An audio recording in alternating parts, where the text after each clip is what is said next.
माफ कर दो बेटा। अंकल आप मुझसे माफी मत मांगिए। अरे पापा आप किससे माफ?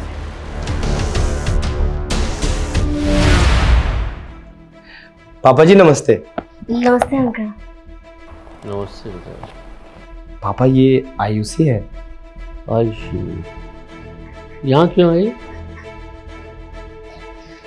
अंकल हमारे रिश्ते की बात करने के लिए। रिश्ते की बात? कौन से रिश्ते की बात? हम एक दूसरे को पसंद करते हैं और शादी करना चाहते हैं। शराब। तुम्हें मालूम है तुम किससे बात कर रही हो? सेठ रंजीत राय नाम है मेरा, और ये मेरा बेटा है। जिसके साथ कहूंगा उसके साथ ही शादी करेगा। ये किसी भी अरे गहरे को यहां लेकर आएगा उससे शादी करेगा ये। पापा आप ये कैसी बात कर रही हो आयुषी से? वो आपके घर आई है। आयुषी अच्छे घर की लड़की है, पढ़ाई कर रही है, कल को नौकरी मिल जाएगी उसको, 4 पैसे कमाएगी और हम दोनों साथ में खुश रहेंगे। और मैं आपका बिजनेस संभालूंगा। इसमें बुराई क्या है पापा? जब बड़े बोल रहे हो तो बीच में नहीं बात करते हैं। और एक बात बताओ, Who the hell are you to take the decision of your marriage? पता नहीं किस कूड़ेदान से लेकर आए हो यहां पर। ले जाओ इसे बाहर। पापा मैं कोई प्रॉपर्टी नहीं हूं कि आप जिससे कहें उससे मैं शादी कर लूं। ये मेरी जिंदगी है और मुझे पता है कि सही और गलत क्या होता है।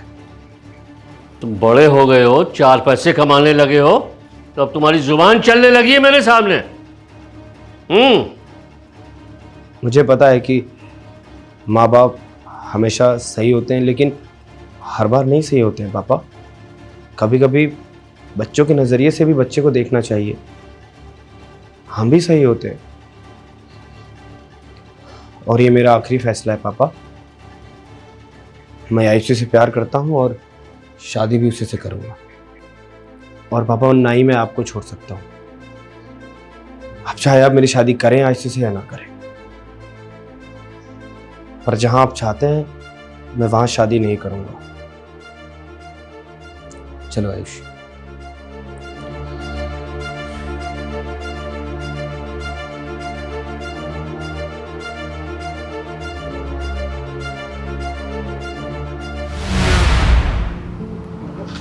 आयुषी तुम यहाँ, वो भी 8 सालों के बाद?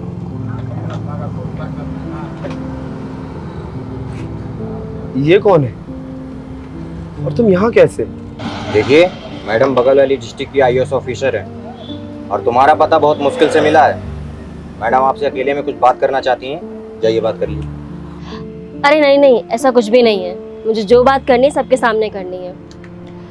अकीब मैं तुमसे शादी करना चाहती हूँ। क्या आयुषी तुम्हें मुझसे शादी करनी है? तुम आज इतनी बड़ी अधिकारी हो और भला तुम मुझसे शादी क्यों करोगी? और आयुषी मेरी हालत भी ठीक नहीं है। हमारे बिजनेस में घाटा लग गया और आज हम ये बस छोटी सी कबाड़ की दुकान करके हम दोनों अपनी जिंदगी काट रहे हैं। बस मैं तुम्हें डिजर्व नहीं करता। सॉरी। तुम मुझसे माफी क्यों मांग रहे हो? और ऐसा कुछ भी नहीं है कि तुम मेरे लायक नहीं हो।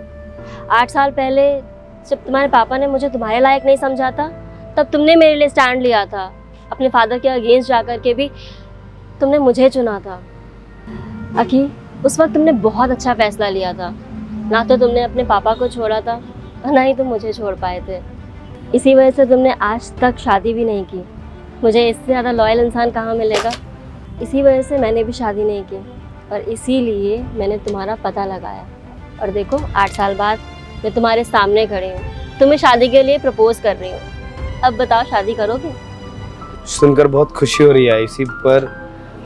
तुम्हें तो पता ही है कि जब तक पापा नहीं कहेंगे तब तक मैं शादी कहाँ कर सकता हूँ तुमसे। अरे बेटे, मुझसे बहुत बड़ी भूल हो गई थी उस समय। अब मुझे माफ कर दो, तुम दोनों शादी कर दो। काश मैंने उस समय तुम्हारी बात मान ली होती तो आज मेरी ये हालत नहीं होती, न एक कबाड़ की दुकान होती, न मैं इस हालत में होता। मुझे माफ कर दो बेटा। पापा आप माफ़ी मत मांगिए। अगर उस वक्त आप मुझे रिजेक्ट नहीं करते तो आज मैं आईएएस ऑफिसर बन करके आपके बेटे का हाथ आपसे नहीं मांग रही होती। नो, अरे मैडम जी अब हंसती रहेंगी, इस बातें ही सुनेंगी कि लड्डू वड्डू भी खिलाएंगी?